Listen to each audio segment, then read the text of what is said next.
I'm like, I'm going to sit one out. I was going to sit it out, and then it's hard for me to sit it out coming from Playboy, you know, and posting nudity, being me. It's hard. I'm like, your boobs are on the internet. My boobs are on the internet. It's hard for me to sit that one out. So we just lost 90% of the people watching this because they just went to find your boobs. Yeah, no, come back. That's interesting. That was the reason that I kind of waded into it, and I don't even know if I can. I just think, again, one of the factory settings that I was taught was I grew up with the party of family values, you know, the conservative family values, and then there were cracks in that. That's not what you grew up in, but that's what you grew up thinking they were. Believing and witnessing, you know, it was like all about the moral majority, and those were the years that I kind of I remember hearing snippets about that. And we are Gen Xers, old timers. We are. For YouTubers. God, we're dinosaurs. We are dinosaurs. We're pretty much like 10 years away from getting okay boomered. And I grew up with that impression that they were the ones who were very much about the traditional family, and then you know, you started seeing the cracks with the evangelicals and a lot of the controversies and the scandals that came out of that, and then with Trump being elected in his history, I'm like, you guys don't really get to make that argument anymore. You can't defend Trump as your president on principle and also say porn is destroying America. Like, I'm sorry. That's a cognitive dissonance that you guys have to deal with. And so I did wade into it because to me it just feels like you're like a very pro-Trump, and people can say, well, I can separate his actions from his you know, his private life or whatever. But these are the same people that are screaming at Bill Clinton. So, no, you can't. Right. So as someone that used to write for Playboy, someone that does have their boobs out there, do you like the word boobs? What should I be? Knockers? Boobs with a W. Boobs. Boobs. Is that a thing? The boobs. But for someone that, okay, your boobs are on the internet, you've written for Playboy, so you know this world. Yeah. What would you say? So I saw a lot of the arguments, the anti-porn arguments that I saw were that it is fundamentally just destroying. We can remove the viewer for a second, but the people that are in it, the amount of them that become drug addicts, that are 18 years old and just need any money, so do all kinds of things. Like, do you find any of that argument compelling or anything there? And again, I'll say, and I said this when I was talking about the porn online. Now you became a baby boomer. Yeah, I'm a boomer. The porn on the internet. As someone who wrote for Playboy and had my DMs open before I couldn't leave them open anymore, I had thousands of emails from men who were talking about their struggle with porn. So putting it aside, putting the argument that porn, I see it as a substance, though, in the same way that, I mean, I had a porn addiction for a hot minute. And it was when I was trying to quit all the other things, I think I just replaced it with porn. And it is, I do think that it desensitizes you in a certain way, and it does make you numb. It does make things more confusing, and with the opposite sex or the same sex or whomever you're having sex with now in this day, and like whatever, I don't care. So that is one argument, but I would treat it the same way that I would treat alcohol and weed, and I have a more libertarian view on it. That is not for the government to regulate, because the argument the conservatives were making is that the government should come in and regulate this and make it go, you know, ban it essentially. And I don't share that that's the solution. I think that just pushes things underground. It makes it more dangerous for people in the industry, and it makes it more enticing for people because now it's the thing that's not allowed. Right. It also strikes me that why that argument feels kind of thin, and where maybe 30 years ago or 20 years ago it would have felt bigger, is that 20 or 30 years ago, like VHS tapes, you want to get into porn, you probably had to work for, you had to work for a studio. Right. Or you had to move out to the valley in Los Angeles. They were making money too back then. But you were in more of like an institution where the opportunities were there for people to abuse you, where now it's like there are people that make gajillion dollars literally just sitting in their bedroom with a webcam with no middleman. It's just a direct interaction with somebody else. Right. So it almost feels like it's a little cleaner or something. I don't know if that's all fully true, obviously. I'm not an expert in the economics of porn, but like something to that maybe? Well, and it's the, because then you start wading into the idea of sex work. So if you're talking about people who are making it, are you a cam girl? Are you someone like me who shows their boob? What's the spectrum? A political boob girl, Yeah. Are we going to arrest the cam girl, the e-thots, every girl that shows her butt on Instagram? Wait, what's e-thots? Am I just going to say? An e-thot? Yeah, what is that? It's like a E-THOT. Yeah. And thought is that hoe over there. Oh. It's internet slang, but e-thots I've been accused of being e-thot, but I'm an e-thot that was sent. I mean, this is the stuff I get from the right wing. Yeah. Is that I'm a deep state plant sent to undermine the conservative party. Oh, I get plenty of that. That's what I'm doing with the conservatives. Because of conservative Inc., Ben Shapiro, and the far right can't stand these. These tolerant conservatives. That's the irony. Right. But just real quick on that, though, that to me shows you why something good has happened with the conservatives. Because when the far right elements start attacking them now, they go on the attack. Where on the left, when the far left elements attack, they seem to always move towards them now. They sort of bow to them. Where on the right, when people have attacked Shapiro and Charlie Kirk, and people that I would say are more mainstream conservative, they actually fight back and they say, no, if you want a white nationalist state, you're the bad guy. Right. You're the one that's counter to America. Where the left seems to always be, if the bad guy's out here, they always follow him out there. Yeah, and I'm not sure if it's I guess bad guys. It's that. Whatever you I want to always call joke it, that the horseshoe theory is like a perfect circle now. Well, the Richard Spencer thing was the perfect example of that. Joy Behar, ultimate lefty, suddenly on the same side as Richard Spencer.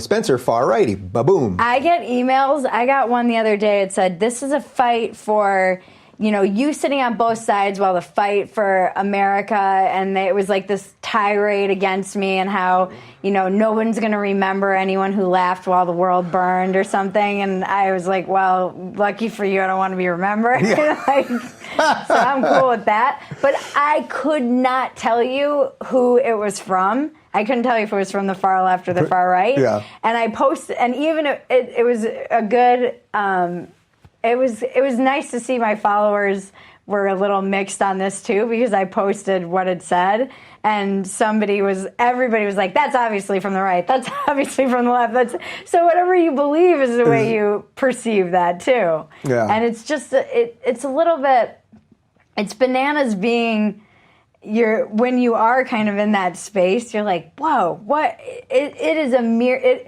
somebody the other day on Twitter said that the American flag should be the Spider-Man pointing at the other Spider-Man meme that goes around. Yeah. Where it's like, you. Yeah, that's funny. All right, let's shift a little bit here because let's talk about big tech, because you've got an interesting announcement coming. But just relative to the whole big tech conversation, and as someone that you might be shadow banned on that's YouTube, weird. And we don't know if they're going to get us. And shadow banning, as I keep endlessly repeating, is now quite literally in the Twitter terms of service. If you are an American, it doesn't apply to the Europeans for some reason, but if you're an American, it is now in the terms of service on Twitter that they can throttle who sees your tweets. On top of that, I just saw, as of the day we're taping this today, that they're considering doing a tip thing on Twitter. Yeah, I saw that. Have you heard about this? But think how dangerous that means. Yeah. That's an interesting idea. But now they're also saying they can throttle you, but then that means they can also not just control whose information gets out there, but who can actually make money too. Yeah. So it's a seriously dangerous thing. All that being said, when it comes to big tech, as someone that's in this, as a creator and a YouTuber and a Twitterer and a boob person and all that stuff, where are you on regulation and what we should do about this thing that's obviously pretty intimate to you? I had to think a lot about this, and that was one area, it just intersects with a lot of my interests, is big tech, free speech. I'm like, oh, this is going to be real interesting in the future, and we'll see how well that holds up, because free markets big tech and free speech often do not, get along very well, because they have an interest to their investors, and then you have things happening on Patreon, like the actual financial backings, like MasterCard kind of putting the pressure on to boot people. And now there's so many different topics, but I don't believe everyone has a right to a platform. So I don't think that everyone has a right to free speech in America in the places where you are allowed to have free speech. That doesn't mean that meaning the public square. Meaning the public square. Now, that doesn't mean that a private company owes you a microphone. Yeah. So what about the people that say, but Twitter and Facebook and YouTube are the avenues we communicate, and if you're not allowed on there, it's like saying to somebody 30 years ago, you can't get a telephone in your house. You know what's interesting to me is that it's generally people on the left who are saying this, or on the right who are getting kind of throttled, but on the left it's like, get them all off, ban them all, it's not the public square. But I think that it hurts really marginalized people the most. Of course. The trickle down. And so I don't know, to not consider it the public square is dangerous in some ways, because then you are really, it's like, but it's it's just so crazy to me. It's just, but it goes to show how you're not gay because you don't think the right way. Someone isn't black if they don't think the right way. It's the ideology. So if you have the right ideology, you'll be allowed in the public square. Well, that's not the public square. But it is weird with Facebook and all these places, because as far as I'm concerned, just being that they're private companies, even if they were smart enough to create a public square, they still get to do what they want to do. Yeah. I mean, I don't know what else to say about that. That sucks. The best line I heard on this, and this was in the middle of me trying to figure out how I wanted to fight this battle, was everyone always says, but this time they have so much power that it's different. So the idea would be that this time you libertarians, you kind of have to put it aside and let the government do it, because because Google has so much information and so much power. This is the time. And then Yaron Brook, who I've had on, who have you chatted with, Yaron? Mm-hmm. You should definitely have him on, from the Ayn Rand Institute. Basically, I mean, it's the most simple thing, but he said it so plainly, as if it was nothing, that it really just struck me. He's like, well, if you wouldn't have principles when they're the hardest time to have those principles, then you don't really have them. And so he's completely against regulation. So that leads me to why over the last year, and I just announced it barely a month ago, I started locals.com to allow creators to own everything that they're doing, own all your content, own all of your user data, set whatever rules you want in your locals. We started mine, which we have about 10,000 people in there now at RubinReport.com, and we got an iOS app and a Google Play app. Amazing. But I'm not pimping myself out here, Bridget, because this all leads to We're pimping my boobs out. No, we are pimping Bridget's boobs. No, that this is the first time it's being said publicly, you are the first creator on Locals. Yes. People can go to Phetasy.com today, Phetasy. No, wait, Phetasy. Phetasy. Yep. Yeah, is that not what I said? Yeah, no, you said S-A-Y. Okay. It's fine. It's confusing. A little dyslexia there. We'll put it on the screen. But you are the first creator beyond me that is on locals.com, and we're super psyched to have you there. I'm honored. And we had literally about 5,000 people that reached out that within that first couple weeks to create communities, and I was like, Bridget's the right one because you are just in the center of all of this. Yeah. So I'm thrilled to tell everybody that. I'm honored to be here. I'm so excited. I'm excited because, well, there's many reasons. One, you put your money where your mouth is. I appreciate that. A lot of people, when I was too small to really, I was affected by people like Jordan and you and Sam leaving Patreon because you took a lot of people who subscribed to me. No, I had my own friends angry at me that were like, Dave, you left and it's okay, but people canceled their Patreon accounts because of us, so then a lot of you guys got hurt. It's fine, whatever. And again, I really don't like to be the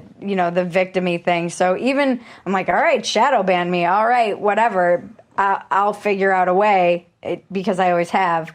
you actually did figure out a way and made something. And a lot of people are like, well, go make your own internet. And you're like, okay, fine. I will go make my own, it's not a platform though, is it? Well, it's a non-platform platform. Yeah. It's a creator-specific platform. It's different. And one of the cool things that we're going to be launching over the next couple of months now that we're adding some creators, and you're just the first of a whole bunch of people that we're going to add, is that